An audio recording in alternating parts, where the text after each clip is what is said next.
Allez, bonjour à toutes et à tous. Nous sommes toujours à Naves. Nous sommes avec Camille, avec un tout petit agneau. Il a quelques jours celui-ci. Camille, quel âge il a? Là, il a 2-3 jours, oui. 2-3 jours. Et il est ici pour quelle raison? Alors, il est ici parce que sa mère l'a rejeté. Quelquefois, ça arrive. Vous savez, les brebis, c'est comme les humains. Elles ne sentent pas forcément peut-être l'instinct et elles le rejettent. Et après, nous, on les fait téter, nous au biberon.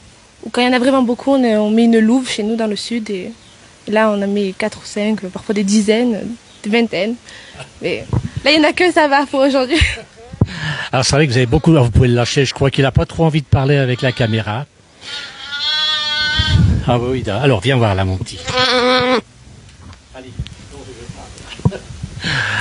Alors Camille, vous êtes la 5e génération d'éleveurs de moutons, c'est ça? Oui, c'est ça. 5e. Mon frère et moi, on représente aujourd'hui la 5e génération pour notre famille d'éleveurs de brebis. On transhume ici entre... nous, on est en Camargue et en Crau, et on transhume ici en Savoie chaque année. Mon père a transhumé ici avant nous, mon grand-père, mon arrière-grand-père et mon arrière-arrière-grand-père sont venus à Naves. Alors c'est la 5e génération et faites la transhumance, donc depuis la Camargue jusqu'ici dans les alpages. On est à Naves, on est en Savoie dans les Alpes du Nord, dans un endroit magnifique. On est à la ferme ici, c'est pas la ferme là, c'est la maison d'habitation, la maison familiale ici. C'est ça, c'est la maison de mes arrière-grands-parents qui ont construit à Grand-Nave. Ma grand-mère était du village de Grand-Nave. Et c'est mon grand-père, en venant en transhumance, qui l'a rencontré ici. Mon arrière-grand-père avait fait la même chose et mon arrière-arrière aussi. C'était un peu une tradition de rencontrer sa femme en alpage chez nous. Ça c'est chouette. Et votre papa aussi? Non, mon papa... Ah non. Il n'a pas tenté le coup. Il a trouvé une femme du Sud. Alors dites-moi, vous avez beaucoup de moutons, et quand vous avez un coup de gueule à donner, parce que on vient, le loup vient croquer les moutons, et c'est toutes les années beaucoup d'attaques, et il peut nous expliquer un petit peu. Alors que vous avez des patous quand même. Hein. Alors aujourd'hui on monte une dizaine de patous, une quinzaine de patous. C'est par rapport forcément aux attaques qu'on a. Sur une dizaine d'années, on a perdu plus de 1000 bêtes sur tout. Perdu? En une dizaine d'années, plus de 1000 bêtes ont été perdues, oui, peut-être même plus. On a eu les plus grosses attaques, c'était 500 bêtes qui ont sauté un dérochement. Aujourd'hui. Repoussées par le loup, finalement, elles ont peur et le loup les emmène un peu n'importe où. C'est exactement ça, 80 brebis tuées dans le parc et tout le reste qui saute, ça fait une grosse perte. Et aujourd'hui, on est obligé de mettre des chiens de protection pour essayer de se défendre à peu près. Le mode de travail ici en alpage a changé.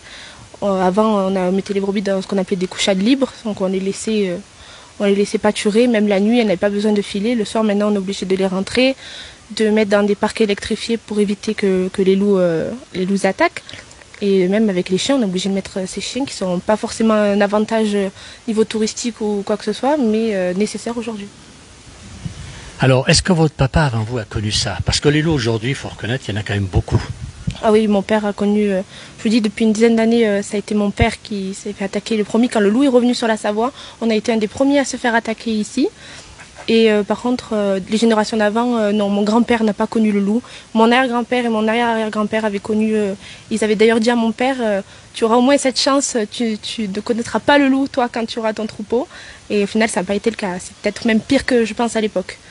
Votre grand-père, arrière-grand-père, bien sûr, votre grand-père avait connu le loup aussi, lui? Non, mon grand-père, non. Non, l'arrière-grand-père. Mon grand-père, oui. Mon arrière-grand-père, oui. Et puis à l'époque, ils ont exterminé le loup, puisque il fallait sauver les alpages, il fallait sauver... C'est ça. Et là, aujourd'hui, qu'est-ce que vous préconisez? C'est vrai qu'il faudrait réguler un peu ce loup. C'est ça, il faudrait réguler. Si vous voulez, c'est pas... Ce qui est difficile, c'est le mode opératoire du loup et le nombre d'attaques qu'on a. C'est plus vivable aujourd'hui. Par exemple, on a des lynx. Les lynx, c'est 1 ou 2 brebis dans l'année. On regarde, dans l'été, on regarde pas, c'est pas dérangeant. Mais quand ça vient à 80, 100 dans la nuit, là, ça commence à être difficile. Les meutes qui viennent, s'attaquent pas aux brebis, peuvent s'attaquer aussi aux chiens, tout ça. C'est de plus en plus difficile pour nous de cohabiter, quoi. Ça serait une régulation serait mieux aujourd'hui.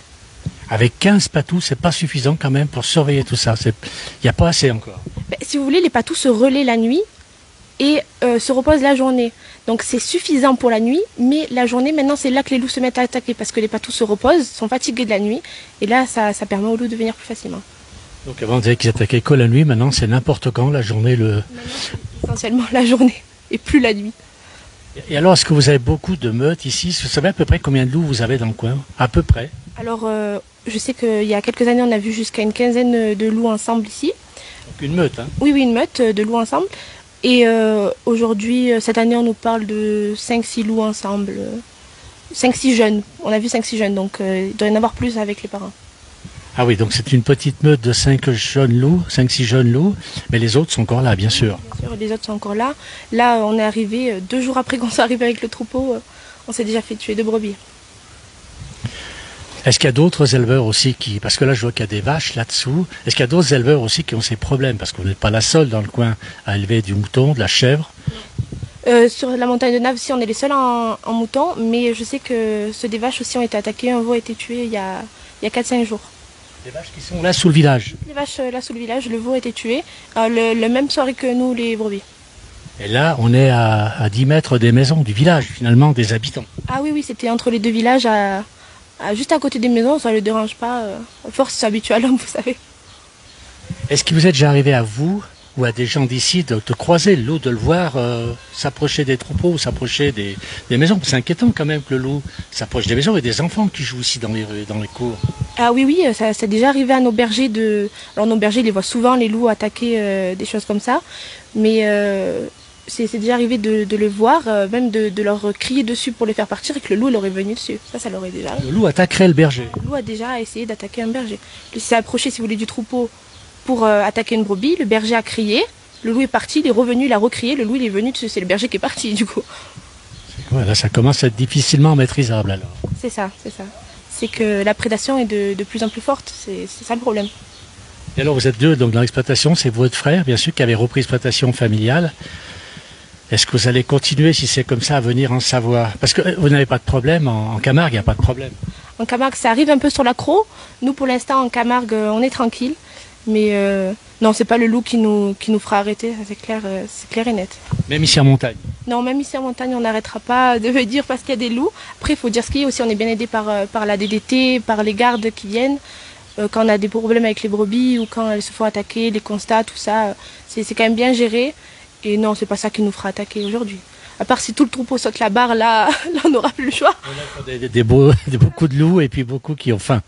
C'est ça. Vous avez combien de moutons à tout actuellement? Alors là, sur les 2 montagnes, entre Naves et l'alpage de Naves et le col de la Louze, on a plus de 4000 brebis et 600 chèvres. Ah, c'est énorme. Mais vous faites comment la transhumance? Vous n'êtes pas à pied depuis la Camargue, là? Non, on vient pas à pied. Je sais qu'il y a une autoroute qui fonctionne bien, mais quand même. Non, ça c'est terminé, on vient plus à pied, non, on vient en camion. Les camions, on cherche tôt le matin et on arrive ici vers midi, 2h. Et après, on déballe la petite cœur et on monte ici jusqu'à pied. Il faut appeler la place du village parce que 4000 moutons, 600 chèvres, 800 chèvres qui montent, là, il faut nous appeler, il faut qu'on vienne vous voir quand même, c'est extraordinaire tout ça. Si vous voulez, on pourra faire à la démontagnier quand on redescend vers le sud. Avec plaisir. Oui, pourquoi pas. Ils redescendent avec les camions jusqu'à Petit Cœur. Il y a combien? Il y a 13 km là. On redescend à pied, on les stocke là à l'entrée de Naves. Après, on part à pied le matin et on arrive là-bas en fin d'après-midi. Et quand le lendemain, les camions sont là de bonne heure et on les charge, on les ramène dans le sud, à l'automne. Ça demande une sacrée organisation. Alors, c'est le papa qui vous a donné le virus, on va dire, avec votre frère. C'est lui qui vous a dit, allez, vous êtes les 5e, allez-y. Oui et non. Je pense que mon père, au final, c'était peut-être pas ce qu'il souhaitait pour nous. Il sait que c'est un métier assez dur, mais je pense qu'aujourd'hui, il est content qu'on reprenne avec lui.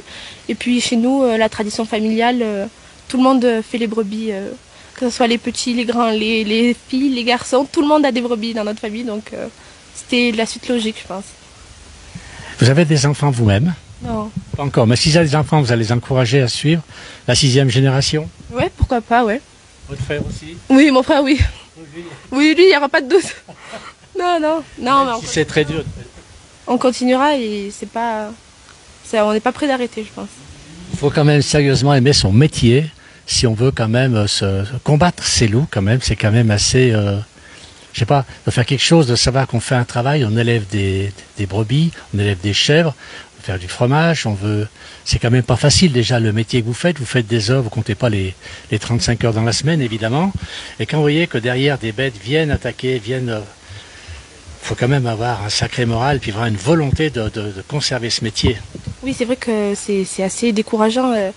Passer tout l'hiver, tout l'automne chez nous à élever des agneaux, à élever des brebis. Et quand on arrive ici, là cette année, je vous dis directement 2 jours après, se faire attaquer, c'est ça fout le moral en bas. C'est clair et net, ça c'est pas... Alors Camille, on va vous donner 2 rendez-vous. On va donner un premier rendez-vous. Très prochainement, je vais monter. J'irai avec vous dans les alpages. On peut aller voir les moutons, les chèvres. Alors on monte avec Camille. On viendra le matin à la fraîche. On ira voir tous ces moutons, toutes ces chèvres. Et puis on viendra pour la démontagner. Vous nous invitez. Oui, oui, avec plaisir, venez. On sera là, on vous attend. Eh bien, écoutez, merci beaucoup Camille. Bravo pour tout ce que vous faites, quand même, vous et votre frère. Bravo à la 5e génération. Et peut-être, alors moi je suis un peu vieux, mais peut-être quelqu'un de la place Village va avoir un jour pour interviewer la 6e génération. Je vous le souhaite. J'espère aussi. Voilà, merci beaucoup Camille. Merci à tous ceux qui nous ont suivis, à beaucoup de monde qui est en ligne actuellement. Merci à tous, merci beaucoup.